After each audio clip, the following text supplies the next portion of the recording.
Karen pretended to own the cafe staff, seated her by the kitchen, and she left humiliated.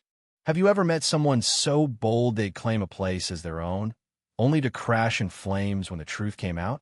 In a cozy cafe nestled on Maple Street, Karen strutted in one crisp autumn evening, her chin high, purse swinging like a scepter. She wasn't just a customer, she declared herself the owner, barking orders at staff, rearranging tables, and demanding the menu be rewritten on the spot. Her voice cut through the hum of chatter like a knife, leaving patrons frozen, forks midair. The cafe, a haven of warm lights and clinking mugs, became her stage. But stages crumble when the script flips, and Karen's performance was about to unravel in a way she'd never forget. The trouble started when Karen, in a tailored blazer and heels that clicked like a metronome, stormed past the host stand. "This place is mine now," she announced, her tone daring anyone to challenge her. The staff, a tight-knit crew led by Mia, the soft-spoken manager, exchanged glances. Karen pointed at a corner table, occupied by an elderly couple savoring their lattes. "Move them. That's my VIP spot," she demanded. Mia, calm but firm, asked for Prof. D to contract anything. Karen waved her hand dismissively, claiming the paperwork was in process and that Mia was too junior to understand. Customers whispered, sensing a spectacle. Mia, unfazed, offered Karen a seat by the kitchen, where the owner would love the action. Karen smirked, thinking she'd won, and took the seat, oblivious to the storm brewing.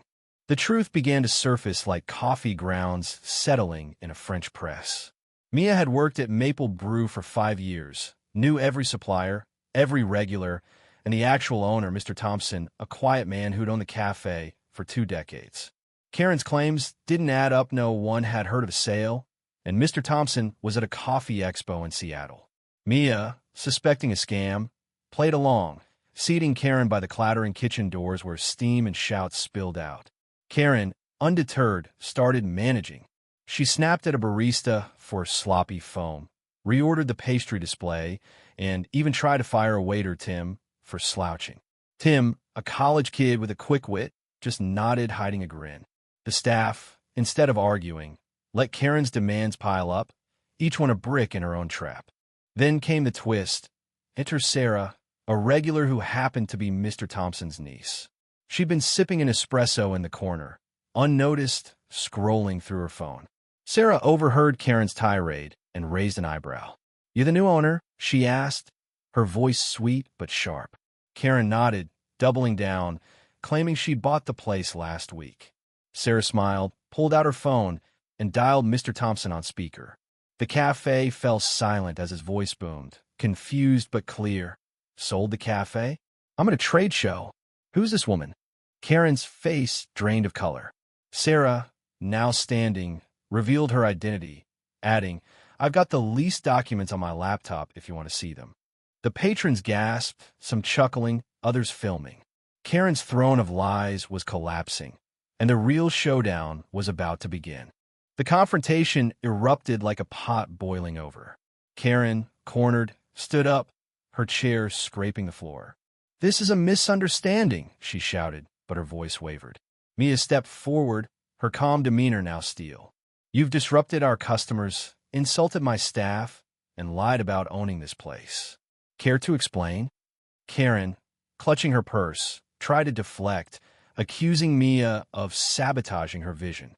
But the evidence was undeniable. Sarah showed the lease on her laptop, and a quick ex-post from Mr. Thompson himself confirmed he'd never sold the cafe. Patrons began clapping slowly, their support for Mia growing. Karen, desperate, grabbed a tablecloth, yanking it in frustration. Plates crashed, coffee spilled, and the chaos she'd sown now stared her in the face. Tim, the waiter, quipped, "Guess the owner doesn't know our tablecloths are clipped down." Laughter rippled through the crowd. Karen's downfall was as swift as it was humiliating. The staff, united, refused to serve her. Mia, with a smile that cut deeper than any insult, offered her a to-go cup on the house, since you're clearly not staying. Karen's vandalism, scratching a table with her keys in a final act of defiance, only sealed her fate. A customer, a retired cop named Frank, stood up, warning her about property damage laws. The cafe, once her stage, now felt like a courtroom, with every eye judging her. Karen's bluster faded. She grabbed her purse and stormed toward the door, but not before slipping on a spilled latte her own mess. The crowd erupted in cheers as she stumbled out, her heels clicking into the night. The cafe buzzed again, but now with relief and camaraderie, the staff high-fiving and patrons toasting Mia's cool-headedness. In the end, Maple Brew returned to its warm, inviting glow, stronger for it. Karen's lies didn't just expose her, they reminded everyone in that cafe of the power of truth and community. Mia comped the elderly couple's meal, and Sarah posted the story on X, where it went viral, sparking debates about entitlement and accountability. The cafe staff, once shaken, now stood taller, their bond unbreakable. As for Karen, she vanished into the night, a cautionary tale of what happens when arrogance meets reality. What do you think? Where do you draw the line between confidence and delusion? Share your thoughts, because stories like this belong to all of us.